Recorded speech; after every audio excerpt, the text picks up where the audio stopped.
My name is Elena, and I am 31 years old. 6 months ago, my adoptive mother said something at my nephew's birthday party that finally broke 18 years of trying to be enough. She was talking to her sister. She didn't know I could hear. Elena has always been a little different. You know, she tries. But it's not the same as having your own. Not the same as having your own. I was standing in the kitchen doorway holding a birthday cake I had baked from scratch, 3 layers, the specific flavor my nephew had requested, decorated with the careful attention of someone who shows love through effort. I had driven 2 hours to be there. Had taken a Friday off work. Had spent Thursday evening baking because being present and prepared was how I had always tried to be enough. Not the same as having your own. I set the cake on the counter. I went to the bathroom. I stood at the sink and looked at myself in the mirror for a long moment. And I thought, not for the first time, but for the last time, with the particular sting of surprise, of course. Of course! I had been adopted at 3 years old. My adoptive parents, Robert and Carol, had been trying for years before me. Had wanted a child with the specific longing of people who understand what they are missing and cannot fill the space. When I arrived, they had been warm and genuine and completely present in the way of people who have waited for something and are grateful for its arrival. For approximately 4 years. Then Carol became pregnant. My brother Thomas was born when I was 7. And I want to be precise about what happened next because the imprecision would make it a simpler story than it actually was. Nobody was cruel to me. That is important to say. There were no locked rooms, no withheld meals, no dramatic acts of exclusion. My parents were not villains. They were simply human in the specific way of people who discover, when their biological child arrives, that the love they feel is different in quality from the love they had for their adopted child. Not less, they would have said. Just different. The difference was visible to everyone. Especially to me. Thomas's first steps were filmed and celebrated and sent to every family member. I had apparently taken my first steps in foster care before them, and there was no footage. This was not their fault. But the way they talked about it, we missed so much, we'll never get those years back, always landed with a particular weight, as if the years I had lived before them were a deficit in me rather than simply a fact of timing. Thomas's school plays were attended by both parents, front row, camera ready. Mine were attended consistently, reliably. My parents were not people who miss things, but with the particular distracted quality of people whose minds were partly elsewhere. Thomas's friends were welcomed into our home with the easy warmth of people who find their child's world naturally interesting. My friends were welcomed politely. The difference was not dramatic. It was cumulative. By the time I was 15, I had developed the particular skill of the invisible child, the ability to exist thoroughly and competently without requiring much. I was good at school. I was helpful at home. I was the child who didn't cause problems, who managed her own emotional weather without burdening others, who had learned early that the version of her that was easiest to love was the version that needed least. I had spent 18 years being that version. Standing in a bathroom at my nephew's birthday party with a cake on the counter and my mother's voice in my memory, not the same as having your own, I understood that 18 years of being the easiest version of myself had not been enough. It had never been going to be enough. And something shifted. Not dramatically. Not with tears or the resolution to confront. Just quietly, permanently, the way a door closes when someone finally accepts that what is behind it is not going to change. I washed my face. I went back to the party. I served the cake I had baked. And I began, for the first time in my life, to think about what I actually wanted. 3 weeks after the birthday party, a letter arrived. Not email, actual letter, physical, handwritten address. The handwriting unfamiliar. The return address a city 4 hours away. I opened it at my kitchen table on a Sunday morning. It was from a woman named Margaret. She was my biological mother. She had found me through the adoption registry. I had registered at 25, in a moment of curiosity I had not fully examined, telling myself it was simply information gathering and not the thing it actually was, which was a woman quietly looking for the place she came from because the place she had been given had never quite felt like enough. Margaret had registered 6 months ago. The system had matched us 3 weeks ago. She had written immediately. The letter was 4 pages.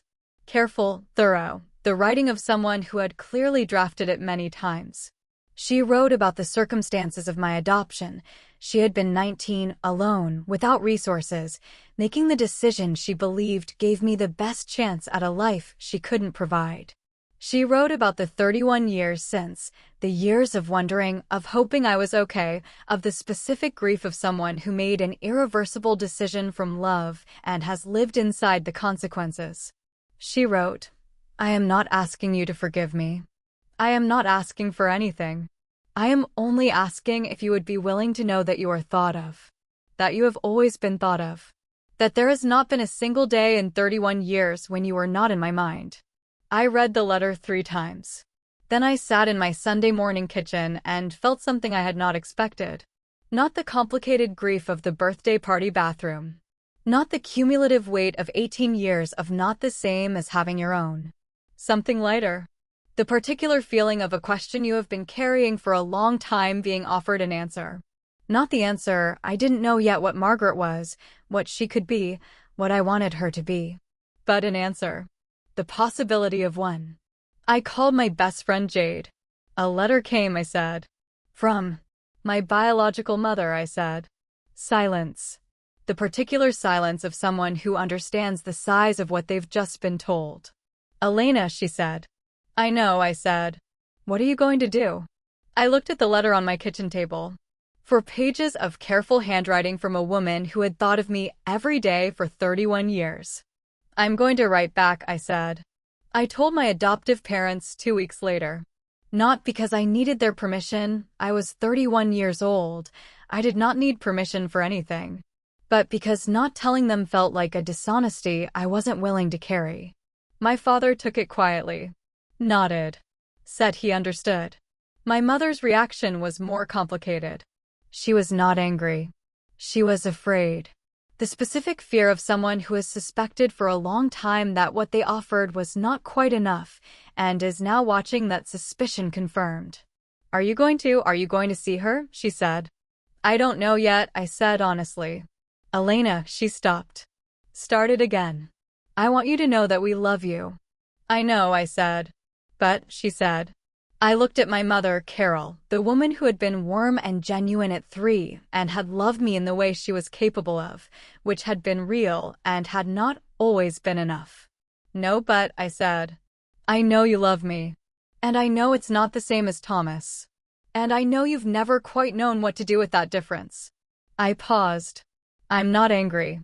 I'm 31 years old, and I've spent my whole life being the version of myself that was easiest for everyone else. And I think it's time I figure out what version I actually am." She was quiet for a long moment. "Okay," she said. Quietly. The word of a woman who doesn't fully understand, but is willing to try. "Thank you," I said. I met Margaret in April. A coffee shop halfway between our cities, neutral territory, her suggestion.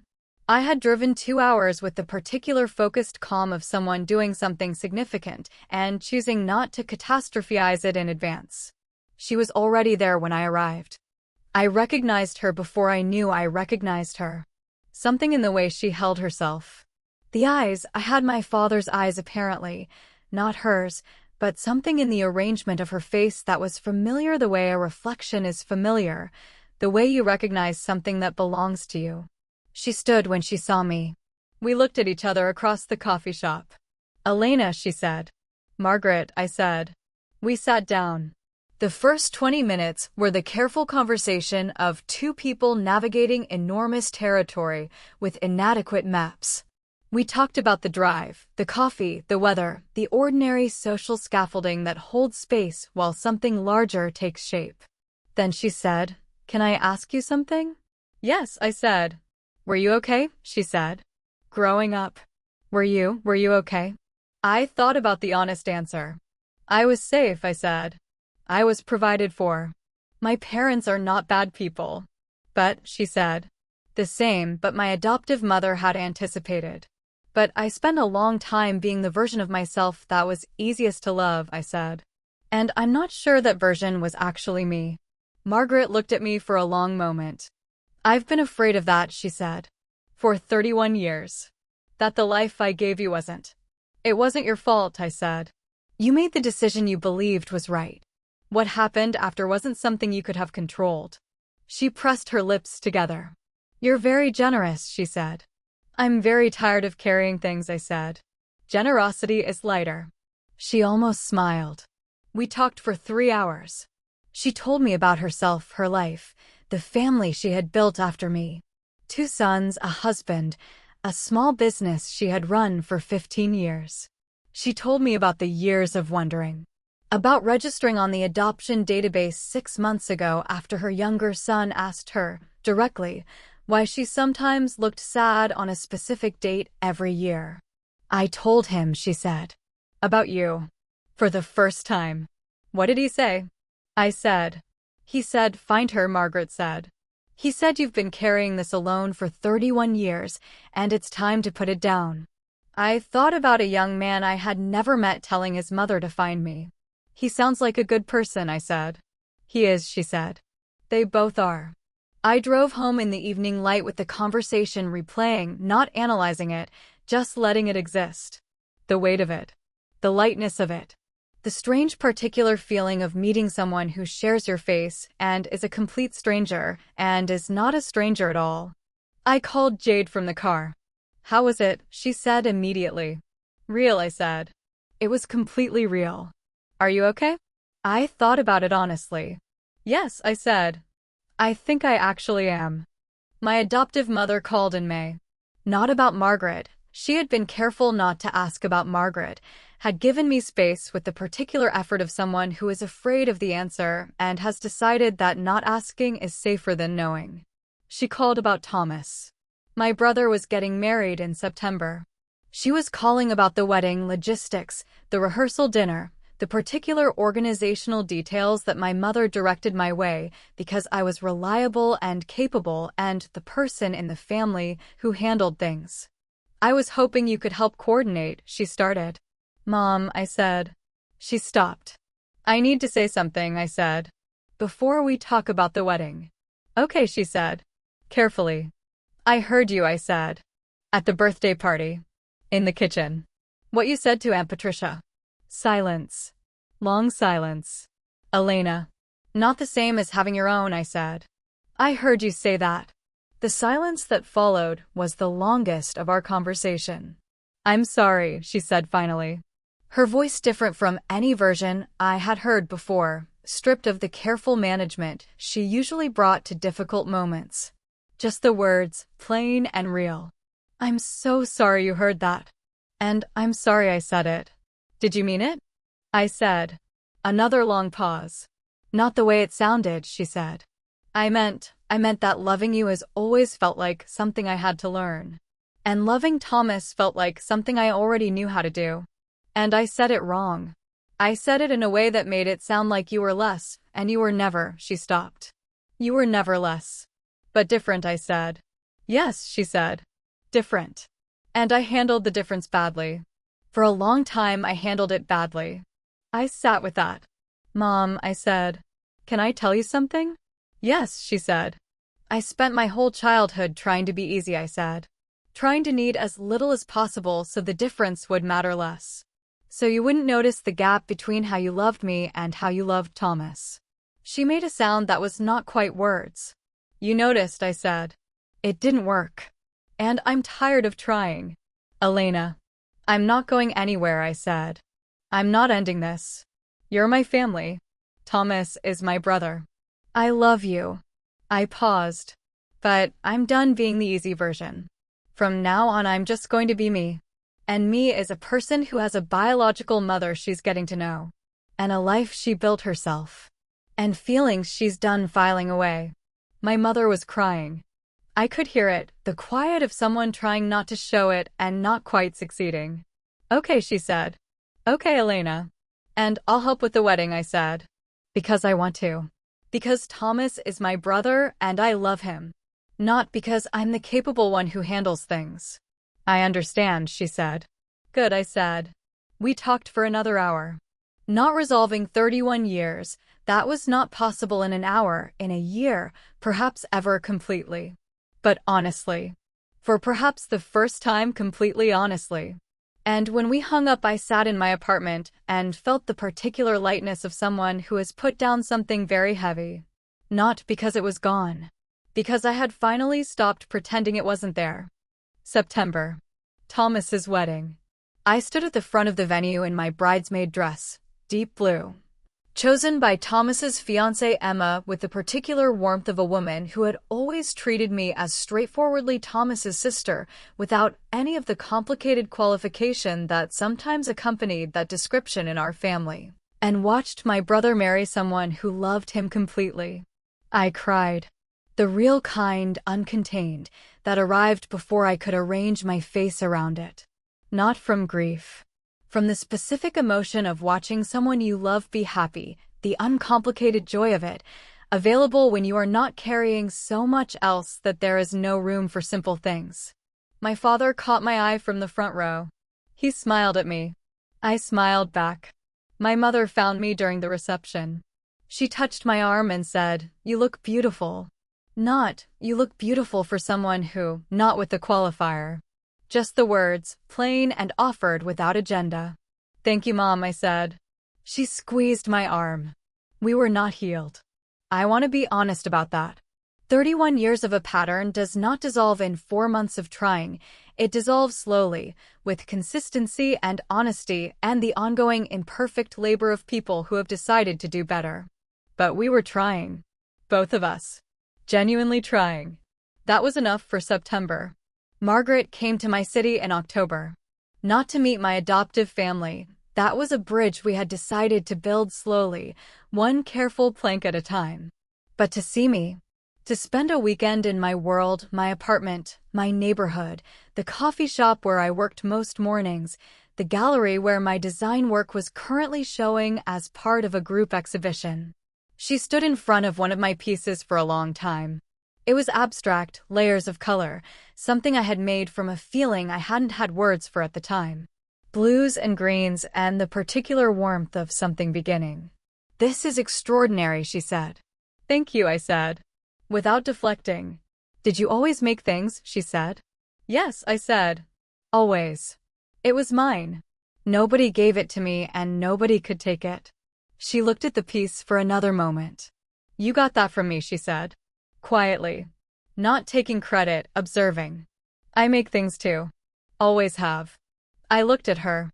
At this woman who shared something with me that I had always thought was only mine. It was still mine. And also hers. Both things true simultaneously. I want to tell you something. If you were the adopted child who spent years trying to be easy, who filed things away and needed little and showed up prepared and capable and not quite enough, I want you to hear this. You were always enough. The gap was not in you. The gap was in the situation, in the particular human complexity of people who love differently, who find some loves easier than others, who handle difference badly without meaning to. That is not your failure. And finding where you come from, whether through a letter, a registry, a phone call, a coffee shop 4 hours away, is not a betrayal of the family that raised you. It is simply the completion of a picture that was always missing pieces. You are allowed to have all of it. The family that raised you, imperfect, trying, yours. The family that found you new, careful, also yours. The family you built yourself, Jade, the gallery, the design work that belongs to nobody but you. All of it yours. You do not have to choose. You do not have to be easy anymore. You are allowed to be exactly as much as you are. All the colors. All the pieces. The whole complicated, beautiful, complete picture. If this story moved you, please like, subscribe, and hit the notification bell. Were you adopted? Or do you know someone who was? Share your story in the comments. I read every single one. Tell me where you are watching from. I love knowing how far these stories reach. Until next time, you are always the whole picture. Never just a piece.